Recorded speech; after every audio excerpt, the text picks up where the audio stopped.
Hi, so it is now May 15th and I have not filmed a video since I was in hospital on January 6th. So I've actually been meaning to film one of these vlogs for quite a long time now, but as I will explain shortly, it's quite difficult for me to actually get myself to do things because of my health. I've been home since about like 3 o'clock, and I told myself, okay, I'm going to sit down, I'm going to write out what I want to say in this, and then I'm going to film it, and that's it.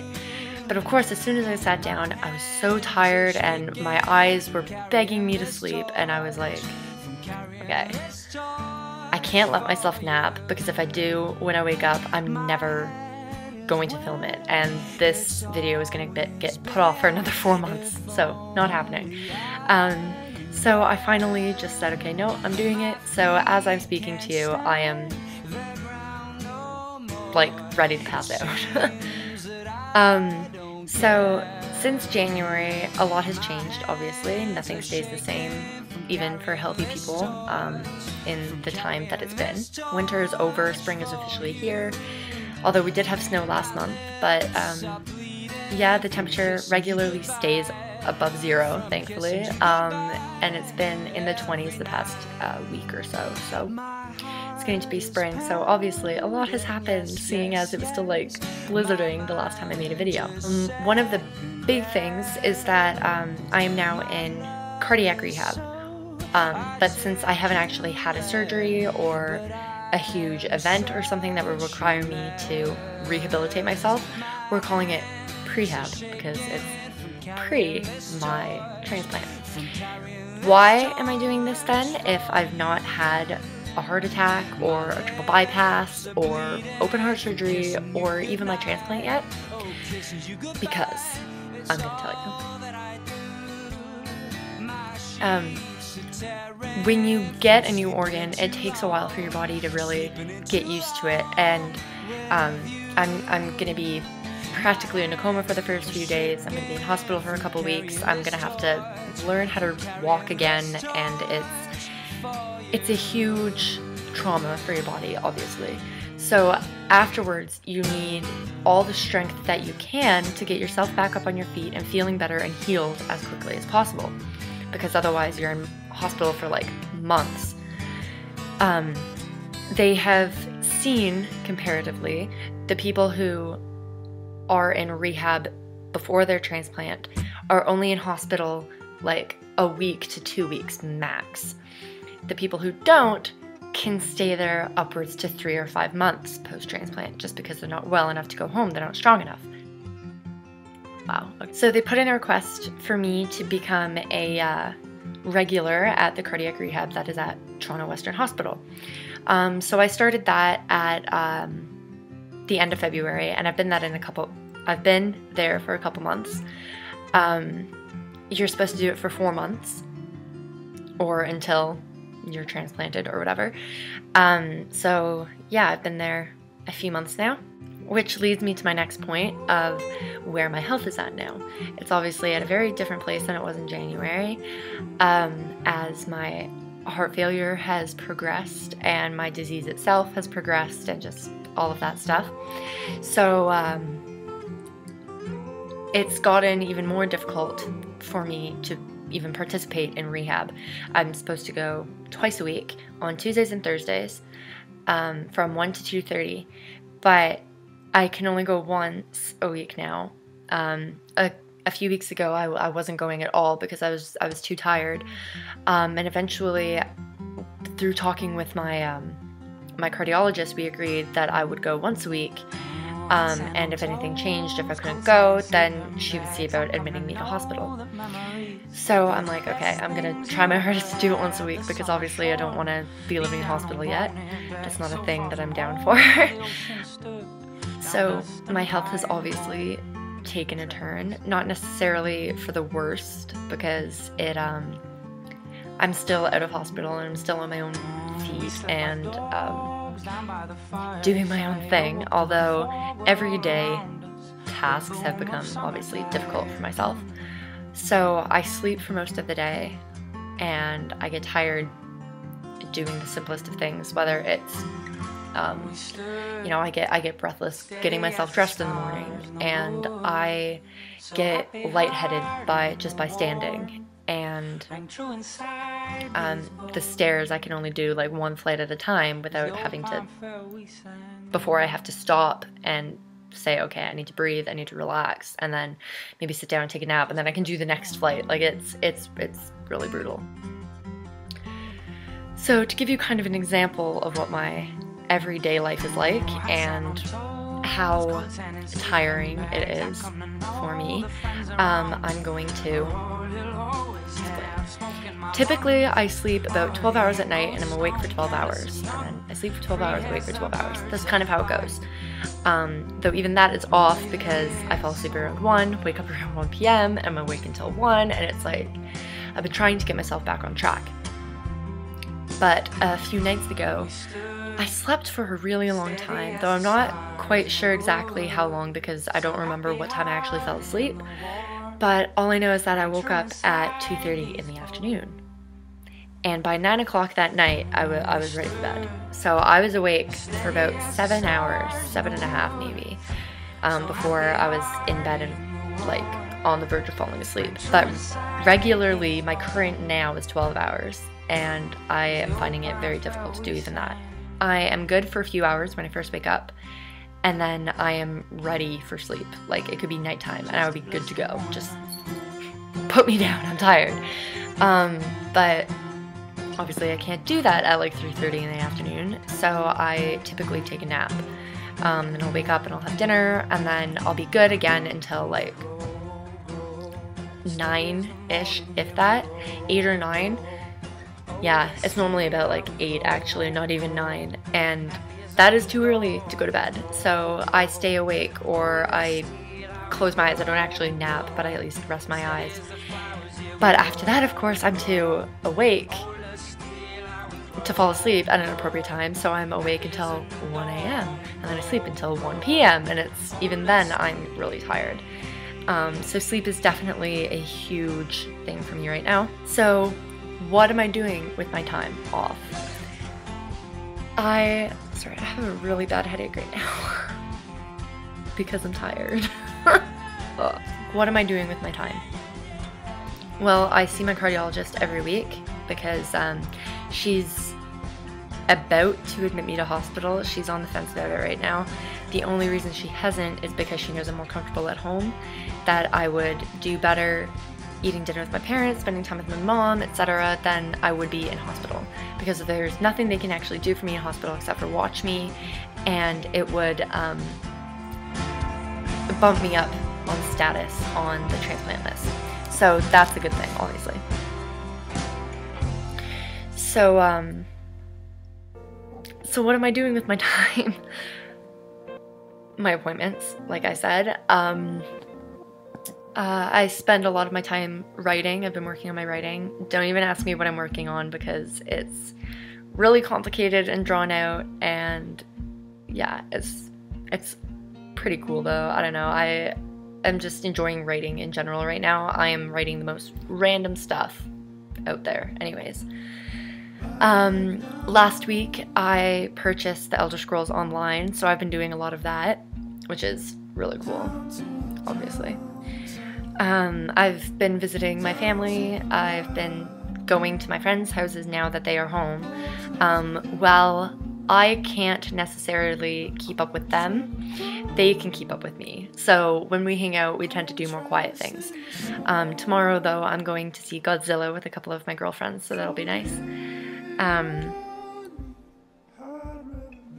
In addition to my naps and things, what is my everyday life like?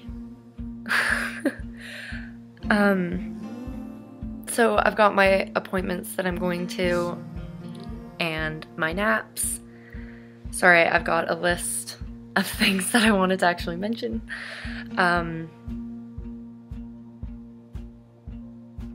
If I could speak, that'd be really cool. I'm so tired right now. Like this. I'm gonna nap when this is done. That is a thing that is going to happen. Okay, so There are a few things that keep me, I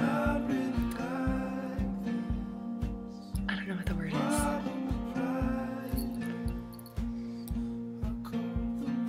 Anyways, in addition to taking care of myself and making sure that I have enough sleep and enough air, and that I'm not too stressed out or too tired or anything like that, I also have to watch my salt intake and my fluid intake, as I think I mentioned in my last video. Though now I'm actually really good at it, so I am allowed 1 gram of salt a day, which is much harder than you would imagine, okay? 1 gram of salt, and I am allowed 1.5 to maximum 2 liters of water a day. So that includes like milk in my cereal and, you know, just juice or the water that I'm taking my pills with, you know, things like that. So it's very, I can't think of the word that I want to use right now, but it's a regimen that I'm on, and I have to follow it very diligently. Because even the slightest overboard that I go with fluid or salt, like my body swells up and I can't breathe that well and I'm beyond tired for days, and it's just terrible. So because of that, my doctor has increased my dose in Lasix, because we noticed that it tends to help and it doesn't actually make me more lightheaded. And I've actually lost a lot of weight in my face because of it, so it's a really good thing that I'm on that now.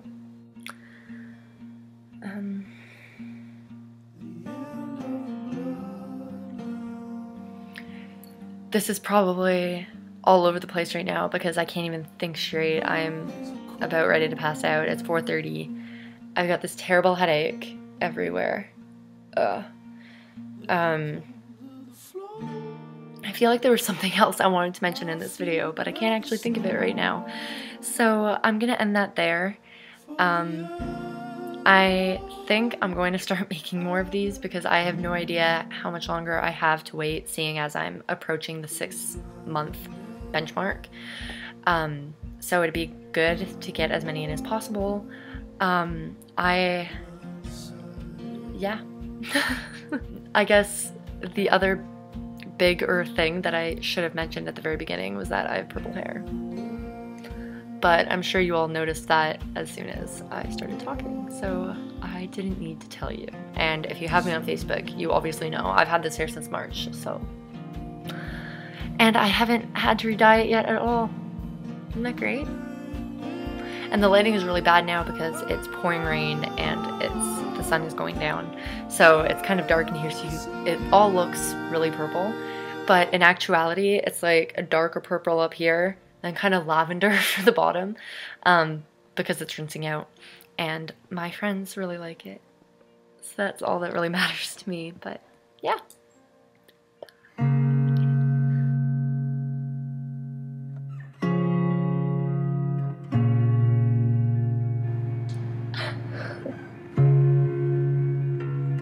feel weird talking to myself in here. There's only one other person in here, so I'm trying not to speak too loudly. I hope I can hear this.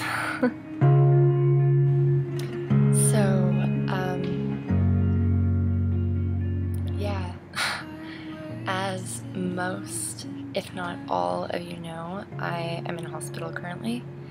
I have been here almost a week at this point. I've been here almost 5 days.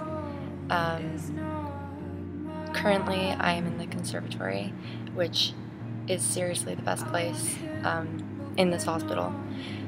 In my opinion, every hospital should have something like this for their patients because it seriously increases our quality of life. This is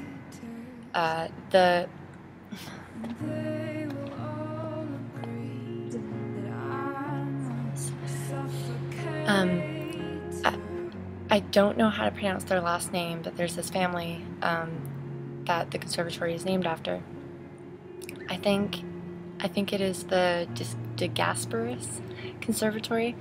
It's also known as the patient court or the atrium, but it's pretty much this massive room. I've talked about it several times in my videos, that has like 4 stories, 4 stories high of just floor to ceiling windows. That's where I am right now.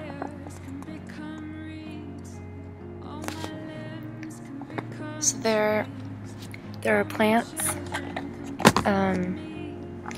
and chairs. They're quite large, and oftentimes you will find family members of patients sleeping in here, where they put 2 couches together.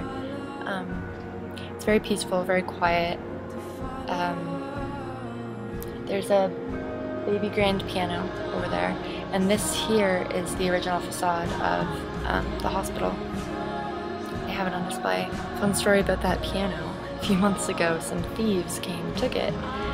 They just walked right in, wheeled the piano into the elevator, and left, and no one was any wiser.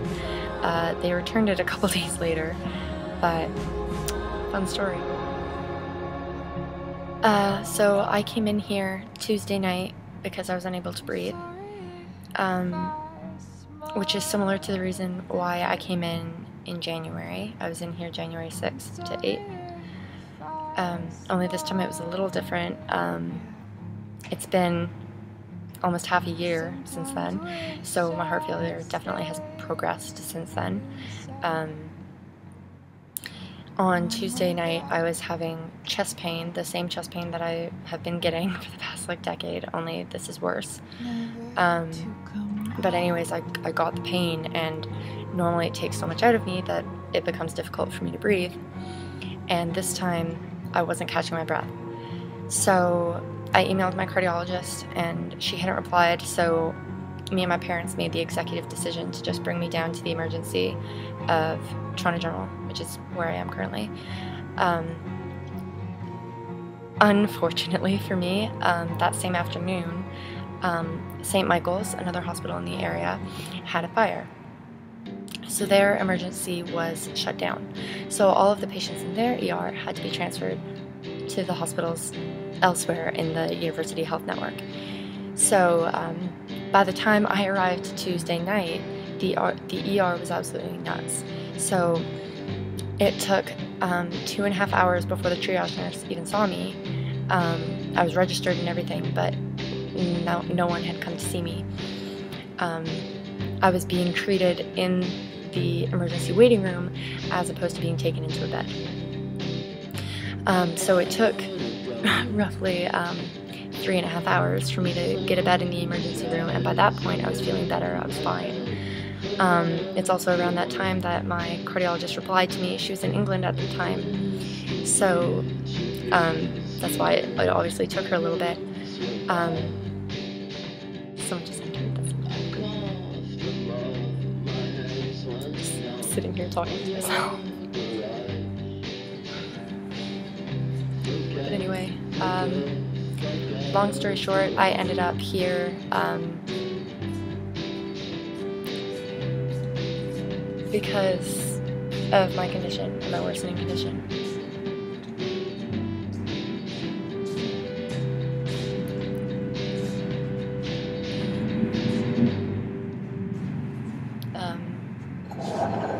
That's a darn good idea, and then you get to see everything. Yeah. You're doing it for different reasons. I'm doing it so I can see it. Normally I sit here to see, but I'm at the table. I'm just going to visit. I just got kicked out of my room by my roommate. It can't be that bad that she's not getting back. Like, it's sort exactly. of bizarre, you know? Yeah. Because she must know. I told her to do something.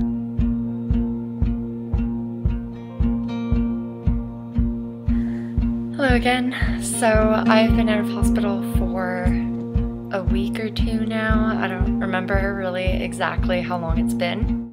As you will have seen, the video I attempted to make while I was in hospital was cut short by a very friendly 71-year-old woman who was kicked out of her room by her roommate because she was talking on the phone too loudly. So she came and she talked very loudly with me.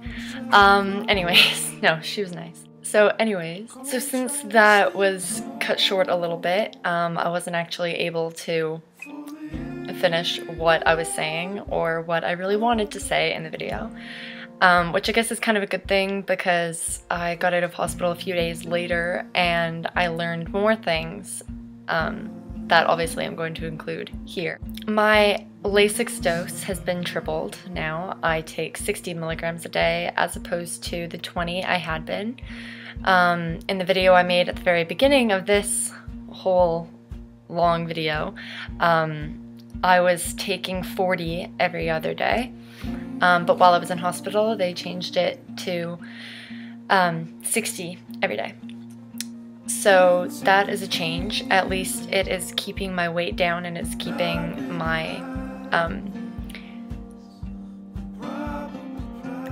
my fluid retention also down.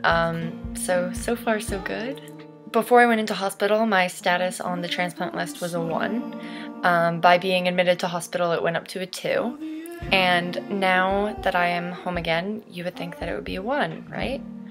Wrong! I have been increased to a status level 3.5, which is really great. The status for transplants only goes up to a 4, and it's a 4 that gets the heart first. So being a 3.5, that kind of works in my favor a little bit. The way that they did this, my cardiologist had to write a letter to the board. I guess it was Trillium. I actually don't know who she had to go to, but she had to write this letter explaining my situation and how dangerous it was for me to stay as a status level 1. For example, there was a woman that we met in clinic who has been waiting for a heart for 15 years.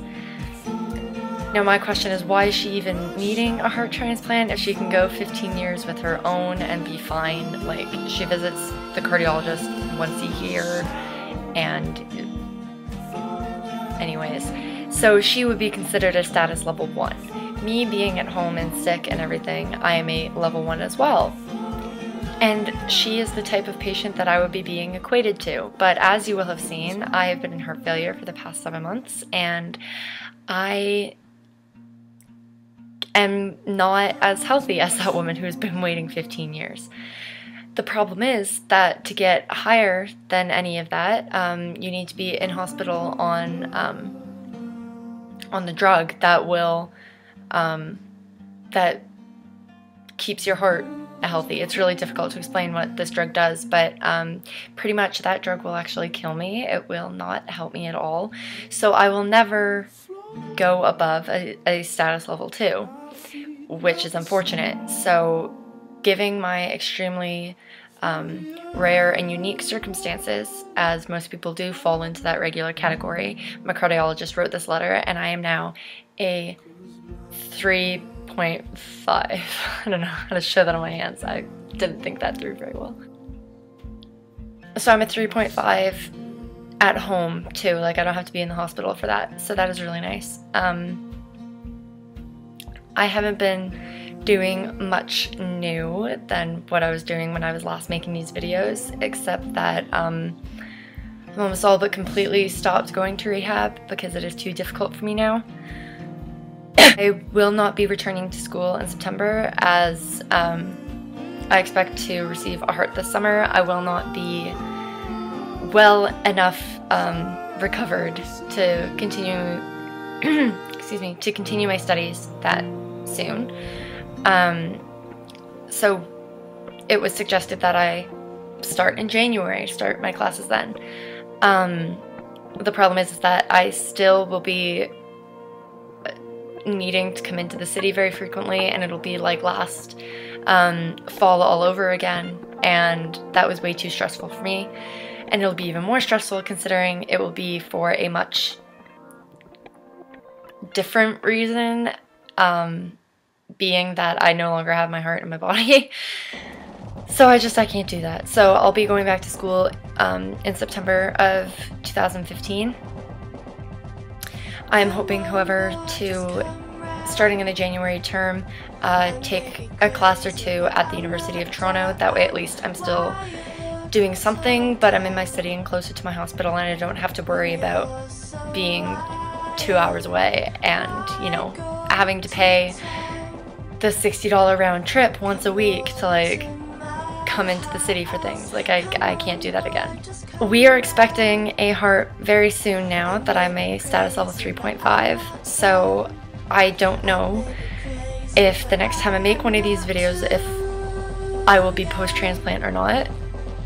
Who knows? But what I do know is that this has so far been a crazy journey, and it has definitely changed me a lot and wizened me, and I'm very much more content with who I am as a person now than I was around this time last year when I was first learning about all of this.